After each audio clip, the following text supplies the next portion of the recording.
Mais uma vez, nós temos a satisfação, a alegria de receber aqui o companheiro, o professor Marcelo, que veio trazer um pouco mais da palavra para a nossa reflexão. Fique à vontade, Marcelo. Boa noite para todos e todas.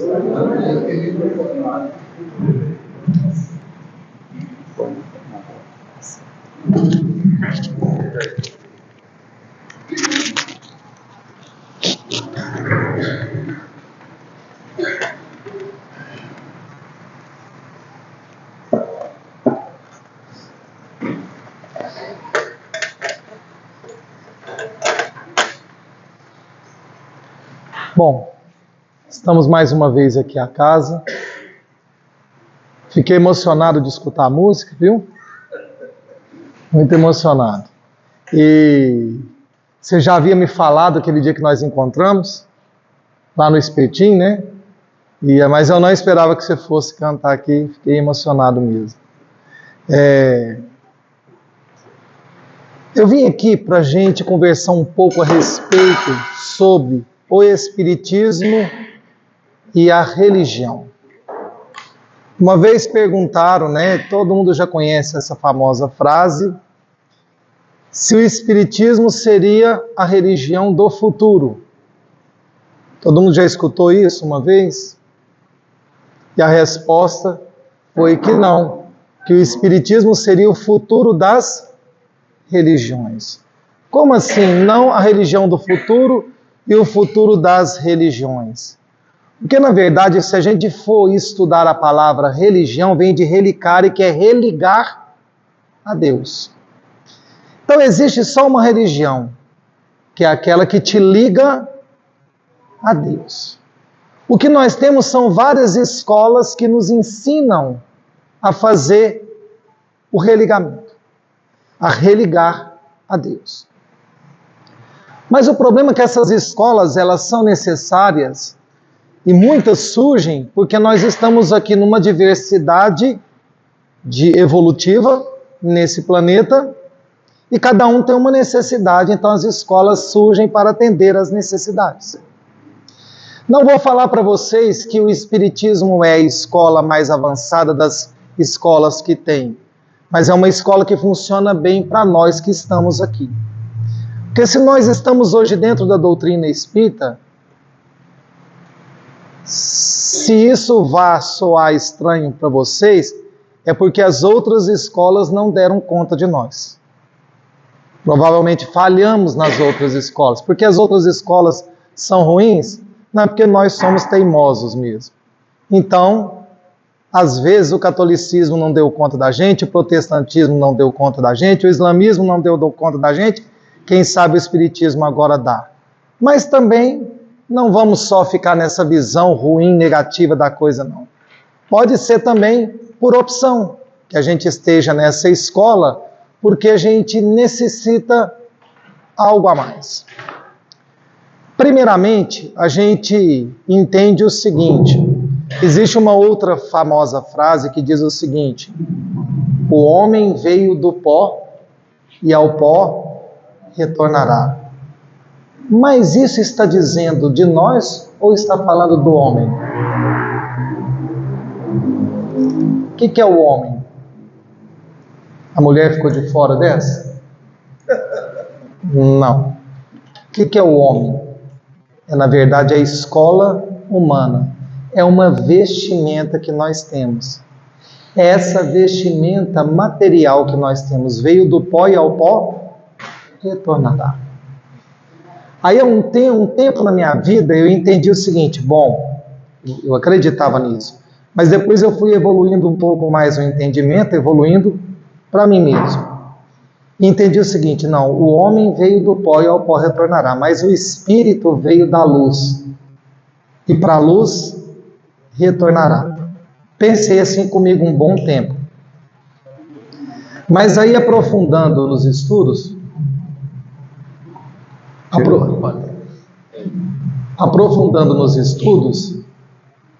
eu entendi o seguinte, não, nós não viemos da luz, porque o pó veio da luz.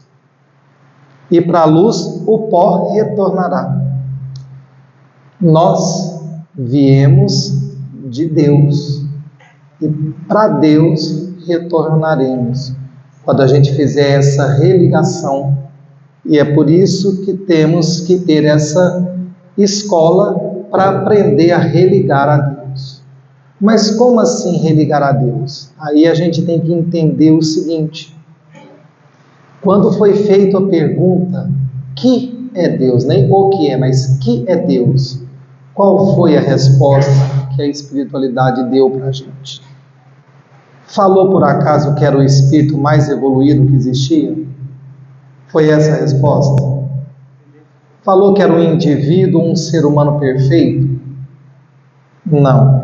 Falou que era o espírito mais perfeito? Também não. A resposta foi assim: causa primária de todas as coisas. Onisciente, onipotente, toda a inteligência, todo o poder e onipresente. Presente em todos os lugares. É a causa de tudo. Aí quando a gente vai lá em Gênesis, quando essa força criadora vai criar o mundo para que nós possamos desenvolver, ele usa uma frase em latim que tem até uma marca de caixa de fósforo: Fiat Lux. Todo mundo já viu essa caixinha de fósforo, Fiat Lux? Fiat Lux é uma frase em latim dizendo o seguinte: faça-se luz, haja luz. Então o mundo material começou na forma de luz, certo? E a ciência disse que essa luz, ela começou a acontecer a partir de uma explosão chamada Big Bang. Mas essa luz, ela foi produzida a partir desse Big Bang, ou a partir da força criadora, pura. Pura no sentido de não transportar nenhuma massa e nenhuma carga. Energia pura. E essa energia do centro começou a expandir, começou a fugir do centro em todas as direções, de acordo com a ciência, a 300 mil quilômetros por segundo. Então, em 2 segundos, ela já tinha distanciado do centro do Big Bang 600 mil quilômetros. Em 3 segundos, já tinha percorrido 900 mil quilômetros. Imagina em 1 minuto o quanto que ela já tinha distanciado.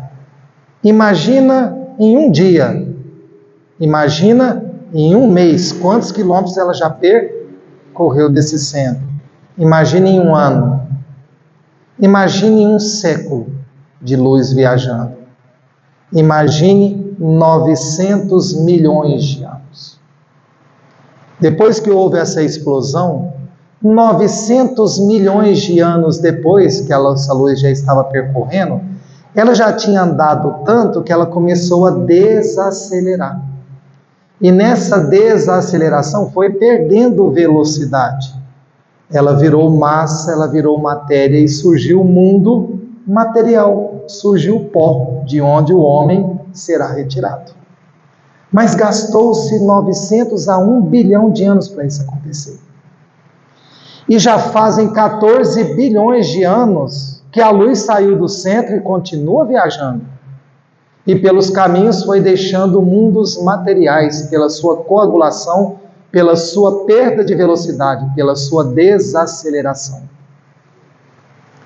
Quando eu falo que nós, enquanto matéria que tem massa e volume, somos luz coagulada, por que eu uso o termo luz coagulada? Quando você pensa numa luz pura, a gente não vê massa, não vê nada de concreto, verdade? Mas quando a luz desacelera, coagula, ela solidifica, ela liquefaz, ela vira gás, vira líquido, vira sólido, ela vira matéria, que a gente chama de matéria atômica. E eu uso o termo coagular pelo seguinte: o termo coagular não vem de sangue? O sangue não é líquido? Quando é que ele solidifica? Quando ele coagula? Quando ele diminui a sua velocidade. Quando ele para, aí ele coagula?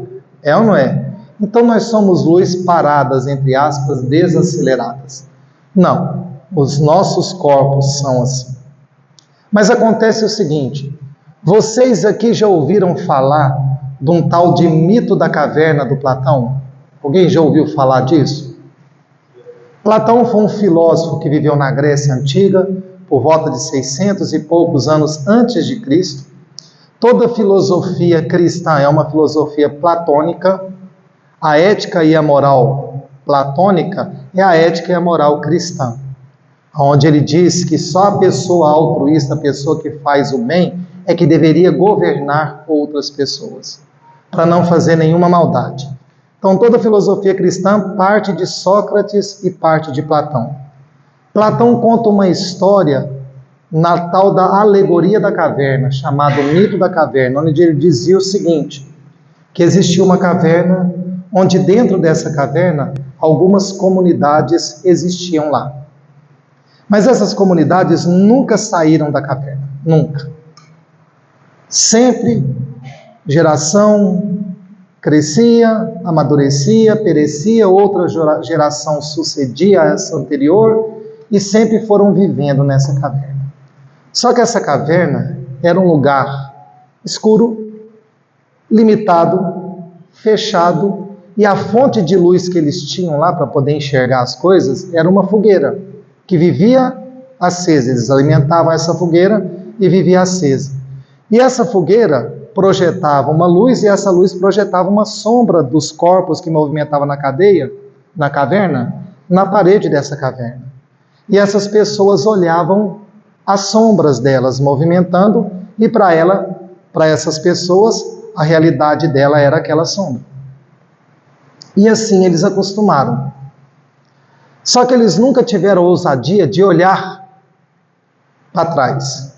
Sempre olhava na direção para ver o movimento das sombras que seus corpos projetavam eram projetados através da luz sobre os seus corpos, da luz dessa fogueira.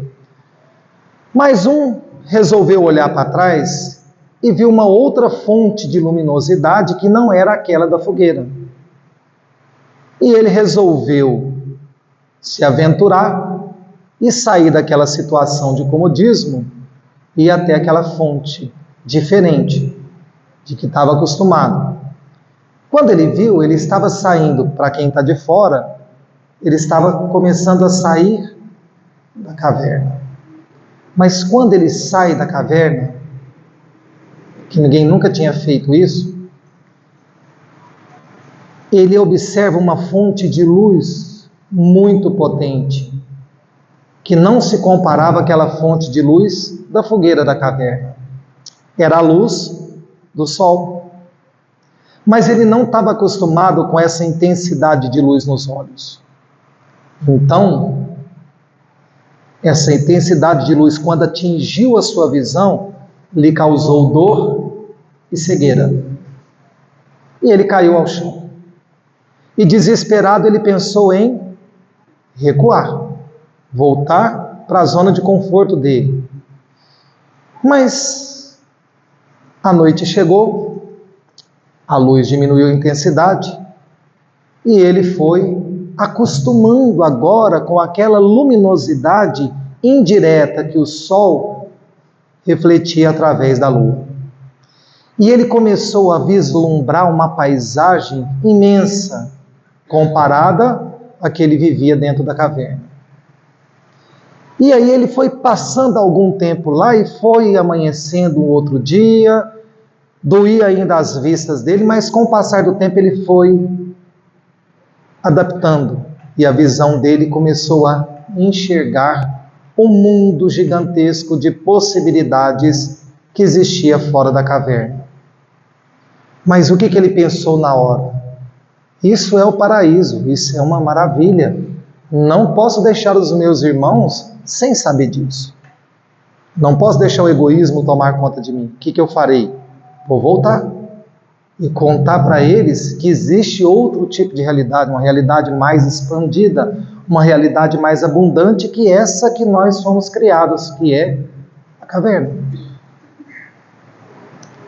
Acontece que quando ele volta e conta, muitos se incomodam, porque aqueles que inclusive já dominavam aquela caverna e tinham controle de todas as coisas ali na caverna, vê o seu poder ser ameaçado e não aceita. E aí o que acontece? Ocorre uma briga lá entre eles e essa pessoa é expulsa. Porque ela teve uma visão expandida, ela viu algo que era mais do que aquilo que eles estavam convivendo e veio contar. E o Platão, nessa alegoria da caverna, chama o mundo fora da caverna do mundo inteligível, que é o mundo do pensamento, o mundo das ideias. E aquilo que estava dentro da caverna, ele chama de mundo sensível, que é o mundo das sensações, que você usa os sentidos, visão, tato, olfato, paladar, para poder experimentar. E muitos assim vieram fora da caverna nos contar o mundo de possibilidades. Vou te dar um exemplo marcante, profundo, e que o Espiritismo é considerado uma religião porque a gente segue ele, que é o nosso Cristo Jesus. O nosso Cristo Jesus veio de fora da caverna contar para os cavernosos que é uma realidade, mas não é a única e nem mais a mais abundante. Mas por que eu estou contando para você a alegoria da caverna, sendo que eu estava falando agora mesmo da luz expandindo? Porque depois de 14 bilhões de anos da luz percorrendo a partir desse centro, o mundo material foi formado, mas esse mundo material ainda é minoria. O mundo material é chamado de mundo atômico. Ainda o que é mais abundante no universo criado por Deus ou no cosmos criados por Deus é a luz, é a matéria radiante. São os fragmentos separados que juntos constituem a nossa matéria atômica, mas de forma separada e acelerada são chamadas de luz. O nosso mundo atômico, que é o mundo de massa, de concreto, sólido, líquido e gasoso, é só 4% do que existe no universo. 96% do universo, a matéria ainda está na forma de luz. Então, mesmo nós que estamos vivendo aqui no mundo material atômico, nós somos a caverna atômica. Porque é uma realidade, mas é uma realidade que é minoria, não maioria. Mas eu digo uma coisa para vocês. A matéria atômica, que a gente chama de sólida, líquida e gasosa, que a gente vai retratar no pó, veio do pó e ao pó retornará, nasce da matéria luminosa. E a matéria luminosa e a matéria atômica nasce de Deus, a força criadora. E nós também nascemos de Deus, que é a força criadora. Só que quando Deus nos criou o mundo material junto conosco. E Ele nos criou a imagem e semelhança dEle. Só que Deus não é material. Fala para nós os Espíritos que Deus é imaterial. Então Deus nem luz é. Mas é o Criador da luz. Mas nem luz é. Por quê? Porque a luz ainda é uma matéria. E a luz, como é uma matéria, está sujeita às leis da matéria. Por exemplo, como eu já comentei aqui com vocês em outra oportunidade, a luz ela tem uma velocidade limite de andar no espaço. Ela anda no máximo a 300 mil quilômetros por segundo. Se Deus fosse um ser de luz, só para Ele poder cruzar a nossa galáxia, que são trilhões de galáxias no cosmos, ele gastaria 100 mil anos indo nessa velocidade da luz. Então essa velocidade da luz ela parece alta, mas em termos de cosmos, da criação de Deus, ela não é nada. E Deus, além de ser causa primária de todas as coisas, além de ser onipotente, onisciente, é onipresente. O que é isso? Onipresente. Está presente em todos os lugares ao mesmo tempo. Então ele pode ter barreira física. Se ele tivesse uma barreira física, ele conseguiria estar ao mesmo tempo em todos os lugares? Se ele fosse luz, ele estaria ao mesmo tempo em todos os lugares? Não. Então a luz é um estágio da nossa evolução. Nós, assim como fomos criados à imagem e semelhança de Deus, então a gente tem que compreender que Deus é imaterial, então nós também somos imateriais. Só que como já foi dito, pode dizer. Para atravessar a nossa Via Láctea na velocidade da luz é 100 mil ou 100 milhões? 100 mil anos. 100 mil anos. E para você sair lá do Big Bang e chegar até aqui, na borda, ou ir para a borda do universo, não aqui, mas na borda do universo, ele gastaria 14 bilhões de anos. Mas ele já está em todos os lugares ao mesmo tempo, em todos os universos possíveis que existam. Por quê? Porque ele não tem barreira física. Por que ele não tem barreira física? Porque ele é imaterial. E as leis que regem o mundo sem matéria, o mundo imaterial, nós desconhecemos ainda. Mas vamos alcançar esse conhecimento um dia na nossa fase evolutiva. Então, primeiro que Deus não é um espírito, mas é a força criadora de todos os espíritos. Quando saímos de Deus, saímos simples e ignorante. Mas a gente se desconecta de Deus, simples e ignorante, mas Deus não se desconecta de nós. Porque Deus está presente em nós. E por que Deus está presente em nós? Por que Deus é sempre conosco? Aliás, Deus é conosco é o significado da palavra Yeshua, que é a tradução da palavra Jesus, da palavra Emanuel, ou do Mané da vida, da Manuela. Se tem alguém aqui que tem parente ou chama Manuel, tem alguém aqui que é Manuel, por acaso? Conhece algum Manuel? Se conhece Manuel, você pode falar assim, olha, você é xará de Jesus. Porque Emmanuel, é Jesus em grego. E Yeshua é Jesus em aramaico. Jesus é Jesus em inglês. E Mané é Jesus em português. Certo? Beleza? É uma variação. Manuel, Manuela, é tudo xará o quê? De Jesus. Certo? E a palavra Emmanuel, a palavra Jesus, significa Deus é conosco. Por quê? Sempre. Não, mas eu fiz coisa muito errada, eu estou lá no umbral, na zona abismal. Mesmo assim, Deus é conosco? Sim ou não? O que vocês acham? Se Ele não estivesse conosco, Ele não seria onipresente.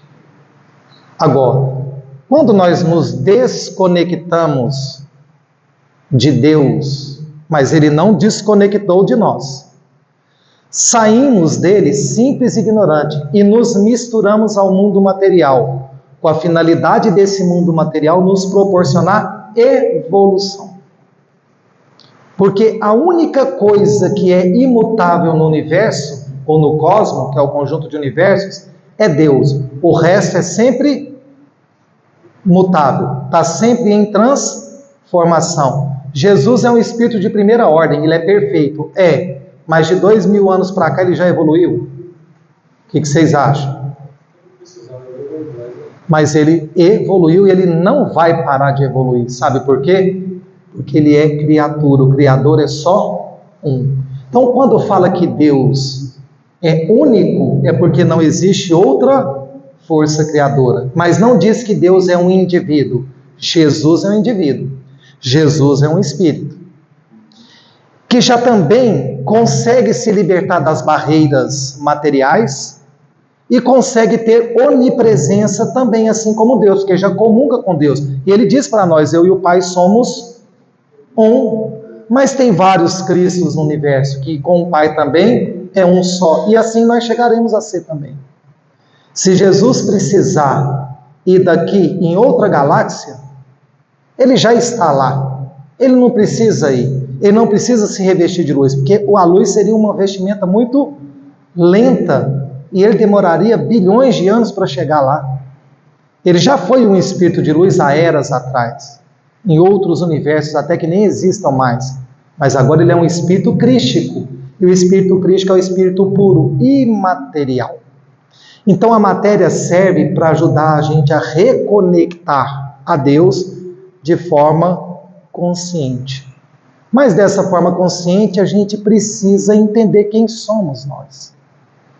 E não somos o pó. Não somos luz. Mas usamos o pó e usamos a luz para manifestar.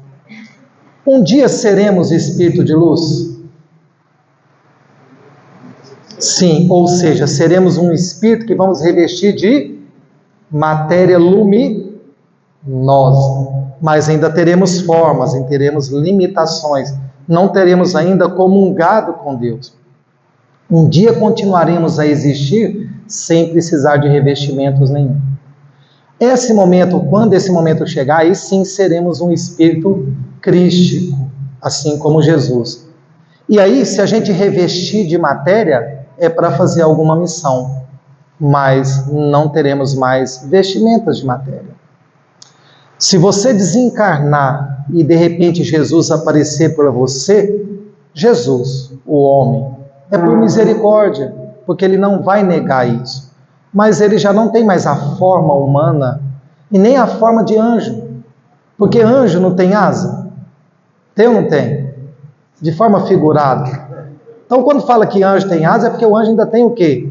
Forma. Agora, o espírito crístico, ele não tem forma, nem luz, porque a luz ainda é o mundo material. E a força criadora, que é única, que não existe outra, criou, se manifestou sobre duas criações: princípio inteligente, fluido cósmico universal. Do fluido cósmico universal, Fiat Lux. Surgiu quem? A luz, e a luz desacelerou e virou gás líquido e sólido. Mas do princípio inteligente desenvolveu quem? A alma, o espírito, que no nosso momento está misturado com o fluido cósmico universal. Por que a gente está misturado com o fluido cósmico universal agora, nesse exato momento? Para perder a simplicidade e a ignorância com que fomos criados, porque assim a força criadora quis. Vai chegar um momento que nós vamos desvincular? Sim ou não? Quando a gente desvincular definitivamente do mundo material, inclusive do mundo luminoso, a gente se transforma em Cristo. A gente conquista a primeira ordem. A gente volta ligado para Deus com sabedoria e com a divindade que temos. Porque nós também somos deuses, com D minúsculo, mas também somos deuses. E o Cristo disse isso para nós: aquele que crê em mim não só farão as coisas que eu fiz, mas coisas ainda maiores, mostrando que a evolução nem para ele vai cessar. Então as escolas, como a doutrina espírita, ela ajuda a gente a o quê? A fortalecer esse elo, a religar de forma consciente com a força criadora que nós chamamos Deus. Mas tudo bem, é necessário. Olha, vocês de uma geração diferente da minha, provavelmente da geração dos meus pais, né? Vocês da geração dos meus pais. Eu estou da geração dos 50 anos, 51 anos vou fazer no final do mês. Mas digo uma coisa para vocês, a minha geração, eu também cresci entendendo que Deus era um ser humano perfeito. Que inclusive, desculpe as mulheres, não sei o porquê, do sexo masculino. E com barba. E cabeludo, coitado dos carecas. Né? E cabeludo. É ou não é? Cabelão grande, branco, né, Márcio? Barbudo, cajado. A gente tinha essa visão, mas foi necessário. E aí também, quando você começa a colocar uma forma, uma dimensão humana para Deus, o Deus, a imagem e semelhança do homem, aí as virtudes e os erros que a gente tem na escola humana, você joga neles também. Já viu quando a gente é contrariado em alguma coisa? Dá vontade de quê? De castigar, não dá? Nossa Senhora, ele fez uma coisa tão... Se eu pudesse, eu deixava de castigo. Então dá vontade de quê? De castigar. E a gente acredita que Deus castiga nós. E Deus castiga. Às vezes, a gente tem a necessidade de, sempre que tiver alguma coisa, que a nossa consciência disser assim, erramos. Se a nossa consciência, porque onde é que está gravada a lei de Deus? Na nossa, não está nos livros, também tem nos livros. Com traduções, com interpretações, de acordo com o grau de evolução, mas onde que essa lei está gravada? na nossa consciência desde quando a gente nem sabia o que era, desde quando a gente foi princípio inteligente. E à medida que a gente vai evoluindo, a nossa consciência vai despertando, as verdades vão aparecendo, revelando. Por isso que as escolas religiosas são importantes. Tinha escola religiosa que lá no passado não trazia informações que hoje outras trazem, porque naquela época é como se você desse pérolas aos porcos. Porque os porcos não merecem pérolas? Não, porque eles não vão entender. E aí o que aconteceu? As pérolas sempre estevem presentes aí. Nós é que fomos deixando de ser porcos para aproveitar essas pérolas, que são as verdades divinas. Não vou nem falar verdade universal, que são as verdades divinas que estão gravadas aqui na nossa mente. Ah, mas como que eu sei quando eu estou errando? Eu posso fazer uma coisa e achar que estou fazendo certo. O Livro dos Espíritos responde isso para nós com clareza. Então pensa o seguinte: se alguém estivesse fazendo a você o que você está fazendo a alguém, você gostaria? Se não, então não está certo. A gente passa pelo crivo do nosso pensamento. Porque outro filósofo também dizia o seguinte: a existência depende do quê? Do pensamento. Penso, logo existo. Existe alguma coisa mais veloz do que a velocidade da luz? Que a gente conhece, não. Existe. Sabe o que é mais veloz que a velocidade da luz? O pensamento, que pode ser também onipresente. Porque o pensamento retrata o quê? A nossa essência imaterial, a nossa essência espiritual. Certo? Então o pensamento é muito mais rápido. Você pode imaginar, mesmo sem conhecer, você pode imaginar essa vastidão cósmica, e você pode se imaginar em todos os lugares ao mesmo tempo? Imaginar a gente pode? Isso é o pensamento? Sim ou não? E vocês acreditam que o pensamento é que gera e que dá vida? Eu pergunto uma coisa para vocês, é filosofar mesmo. Essa carteira que vocês estão assentados, de onde ela veio? De uma árvore? Tá, mas a árvore deu uma matéria-prima. A árvore brotou essa cadeira? Não. O que você fez? Transformou ela? Então quem transformou? O pensamento. Se não fosse o pensamento humano, essa cadeira aí, aqui no planeta Terra, existiria? Não. A árvore é a matéria-prima? Mas eu vou te mostrar uma coisa. Deixa eu ver. Eu ia pegar ali, mas espera aí. O que eu preciso? Da sua garrafinha.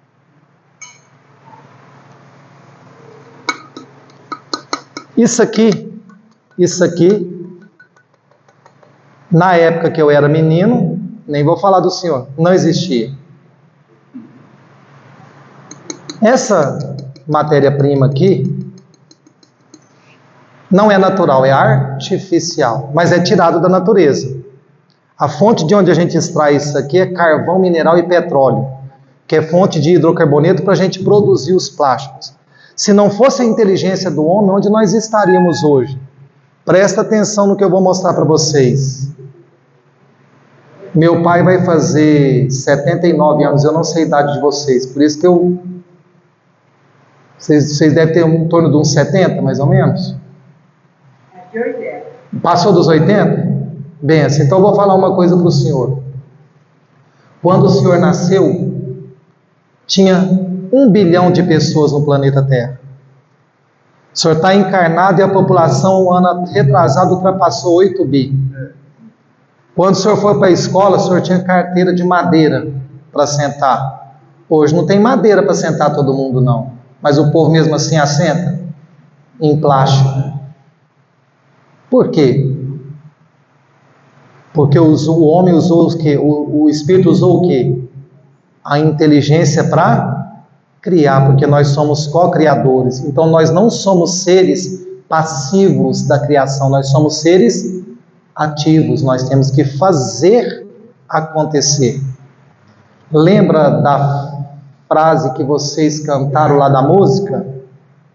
Vou sentir a essência dessa luz, semear, construir. Semear, construir e sorrir por Jesus. Semear ou construir é o quê? É trabalhar. O que é confiar em Jesus? O que é confiar? Confiar. A palavra fiar é costurar. Costurar é trabalhar. Confiar em Jesus, confiar em Deus é trabalhar com eles. Não é ficar parado esperando, e sim fazer as coisas o quê? Acontecer. Porque nós somos deuses também, somos co-criadores. Se a gente não pensasse nessa cadeira, ela jamais o quê? Existiria. Ué, mas então quem criou a árvore da matéria-prima? Então quem criou o seu corpo material? Quem criou a sua essência espiritual? O pensamento divino. O pensamento de Deus. A força o quê? Criador. Por isso penso, logo existo. É a força criadora quem nos criou. Pela força do pensamento. Certo? Então, olha o tanto que é importante. Então, o pensamento, ele pode muito. Quem construiu essa casa? O pensamento, se ninguém tivesse imaginado a ideia dessa casa, ela não se construiria sozinha por si só. É que o Platão fala para nós lá do mito da caverna, ele diz o seguinte: a ideia dessa cadeira vem de uma realidade mais abundante, que é o pensamento. Você tira fora da caverna. Depois você só materializa manipulando a matéria-prima. Mas se a gente não tivesse pensado nela, ela não existiria por si só. Existiria? Não existiria por si só. Então é importante a gente entender que somos seres ativos da criação. Somos seres inteligentes. Não podemos esperar, mas a gente pode esperançar. É diferente de esperar. Esperar dá uma condição passiva, de pacato, de que alguém faça algo para você. Mas esperançar não. Esperançar é acreditar, é confiar, é trabalhar com Deus. E saber que Ele nunca nos deixa. Que Ele nunca perde a ligação conosco. Porque Ele sempre está conosco. Se Jesus é sempre conosco, todo mundo um dia vai ter nome de Jesus na sua existência. Vai comungar com Deus, vai ser um Cristo, todos nós. Porque isso é da lei criadora. Isso é da lei de Deus. Então, por isso que a religião verdadeira é Deus. E a doutrina espírita é uma escola abençoada que nos incentiva, nos ajuda a buscar essa religação com Ele. Mas uma religação de forma o quê? Consciente. Outras religiões fazem isso? Claro que fazem. E conseguem, alcançam o seu objetivo? Claro que conseguem. Não existe nada em vão aqui. E a inteligência suprema, ou pelo menos aqueles espíritos que estão à nossa dianteira, a serviço do Cristo que está coordenando, deixa que tudo aconteça porque tem um motivo para ser. Nós somos diversidade, porque a gente cresce na diversidade. Então não dá para todo mundo frequentar a mesma escola. E eu não quero dizer que a escola que eu frequento é melhor que a escola do outro. Ela é a escola melhor para mim, para o meu estado evolutivo, é o que vai dar conta, espero que dê conta. Porque tem gente que já pegou escolas lá atrás e já resolveu sua vida e já está em outras paradas mais evoluídas do que a que eu estou aqui agora. Porque a escola deu certo para ele lá atrás, mas não deu certo para mim. Então, quando a gente coloca como seres ativos da criação, a gente sabe o seguinte: o confiar é trabalhar com Deus, saber que a nossa essência é a essência divina, é a essência de Deus, e que essa essência nunca nos deixou. E se a gente estiver num momento de muita fragilidade, de muita dificuldade, Deus não terá abandonado. Deus não abandona nenhuma das suas criaturas. Ah, mas aquela pessoa ela fez atrocidades no mundo. Estou assistindo uma série agora na Netflix que eu estou assim, abismado de uma história real que aconteceu aí nos Estados Unidos, de um pai e de uma mãe que abusava de seus filhos e eles acabaram cometendo assassinato dos pais. O caso dos Menendez, não sei se alguém já ouviu falar. A série é chamada Monstro, mas eu estou vendo o que os pais faziam, né? Então a gente vai colocar o seguinte: quando você vê aquelas pessoas, é difícil, porque eu ainda não tenho a religião verdadeira confirmada em mim. A religião que eu falo é a minha ligação direta com Deus. Vai demorar um pouco, eu estou tentando fazer essa ligação. Mas sempre quando a gente tem um olhar para essas pessoas que estão na decadência, o nosso olhar é um olhar de juiz que pune, que condena, que tem raiva. Mas será que Deus olha para essas criaturas assim?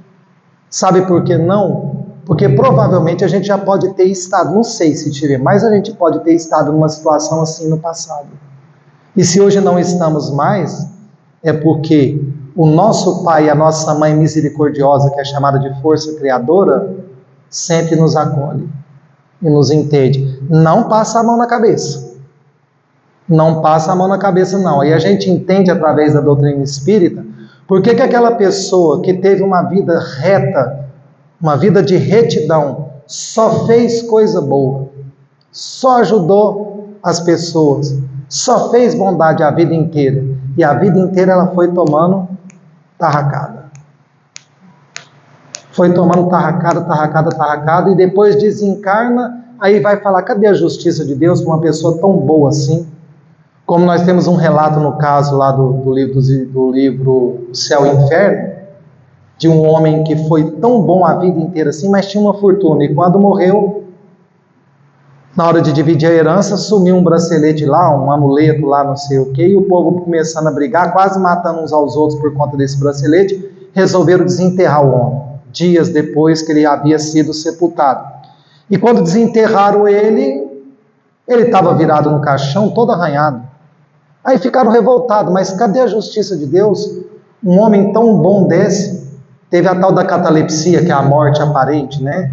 E enterraram ele naquela época lá e ele não tinha morrido. E a hora que ele acordou lá no caixão, aí naquela época que o Espiritismo estava ainda sendo divulgado, aparecendo para nós aí nos anos de 1800 e pouco, eles fizeram uma sessão e foi permitido esse espírito vir poucos dias após o desencarne para ajudar a cumprir a missão do Espiritismo, da revelação da doutrina espírita. E ele contou o seguinte, que ele não estava revoltado, que ele estava agradecido, porque ele pediu para passar por isso. Por que ele pediu para passar por isso? Tudo bem, ele foi severo com ele usou a pena de talião para com ele mesmo. Olho por olho, dente por dente. Ele disse que amava uma pessoa muito em uma vida anterior e que tinha na qualidade de sua esposa, mas o ciúme era tão doentio, que aconteceu um caso lá que ele ficou com muito ciúme e desconfiou da mulher. Ele deu um remédio para a mulher dormir e emparedou ela. Colocou ela dentro de uma parede e sepultou ela viva dentro da parede. Quando ele desencarnou, nessa encarnação dele anterior, ele foi para um umbral com todas as perseguições malvadas possíveis em cima dele. Mas a própria vítima que ele tinha feito era um anjo de luz e já o havia perdoado. E foi ela que veio ao seu resgate. Essa pessoa, sim, que veio resgatar o seu algoz, uma pessoa ligada a Deus, com a verdadeira religião em si. Perdoou porque teve a visão expandida, viu que não era só aquilo, viu que ela passou por aquilo também não por uma injustiça de Deus, porque não existe injustiça de Deus. Mas quando ele foi libertado daquelas zonas abismais e que teve a oportunidade de reencarnar, ele não conseguiria reencarnar e ter paz se ele não sofresse na pele o que ele fez a outra sofrer. E a espiritualidade permitiu, viu que ele tinha condição e ele veio passar por isso. Mas Jesus, a pena de talião, fala que a gente deve ser olho por olho, dente por dente. Mas Jesus diz para a gente que quando alguém lhe bater a face, oferecer a outra. Cuidado com as interpretações. Somos seres inteligentes, nós não estamos aqui para ser saco de pancada de ninguém. O mostrar a outra face não é dar o outro lado para levar a tapa, não. Não é isso que ele quis dizer. O mostrar a outra face não é pagar com a mesma moeda. É não revidar. É cortar aquele ciclo vicioso que nas filosofias orientais é chamado de roda de Sansara. A roda de Sansara é a roda das reencarnações, que você não sai dela, por quê? Porque você está ali na reencarnação é para evoluir, para melhorar, não é? Aí você só fica trocando de posição. Encarnação, hoje você é vítima, amanhã você vai vingar, vai virar o algoz. Depois o outro vai vingar, você vai virar vítima novamente. E não sai desse ciclo vicioso. É igual o filme que eu já contei para vocês do A Noite do Museu. Não sei se vocês já viram isso, que eles despertam lá as coisas antigas. Aí tem o vigia do museu lá e tem um macaquinho que desperta. E esse macaquinho fica atazanando a vida desse cara. E tem uma hora que eles estão lá, é muito engraçada a cena. O macaquinho dá um tapa no rosto dele, ele revida. E fica um batendo no rosto um tempão. Então é isso que acontece no ciclo de Sansara. Se não tiver um para levar o tapa e parar, e continuar, você não vai sair desse ciclo vicioso nunca. Então é preciso a gente cortar esse ciclo vicioso. E nas encarnações futuras, nós vamos deixar de ser pena de talião conosco mesmo. Que é o exemplo que a gente pode vir aqui numa outra encarnação e pagar o mal que a gente fez, não sofrendo do mesmo mal, mas fazendo o bem a outros. É pagar com o amor. Eu gosto de citar esse exemplo sempre porque ele fica claro de ver. Na encarnação passada eu vesti a batina e através da Inquisição joguei muita gente no fogo. Se eu for pena de talião para comigo mesmo, eu peço para vir nessa encarnação com a doença do fogo selvagem. Já ouviram falar da doença do fogo selvagem? Aí eu estou aplicando a pena de talião comigo mesmo. Mas se eu oferecer a outra face, eu posso vir como médico, como enfermeiro, para cuidar dos doentes do fogo selvagem. Posso vir como bombeiro para salvar as pessoas que estão presas em um lugar pegando fogo. Isso é pagar com amor. Isso é dar a outra face. E quando a gente começa a enxergar isso, a nossa ligação, a nossa religião com a nossa essência, com a nossa força criadora vai fortalecendo. E esse é o objetivo da criação. Que a gente retorne ligado para a força criadora com toda a sabedoria e toda a divindade que fomos criados para ser. Esse é o objetivo. Essa é a proposta da força criadora de Deus para conosco. Deus jamais vai te julgar. Deus jamais vai te condenar. Deus não existe para colocar ninguém no inferno. Deus existe para tirar as pessoas do inferno, para tirar as almas do inferno e ascender com Ele, comungar com Ele. Certo, moça? Alguma pergunta? Muito obrigado pela aula. Eu que agradeço a todos.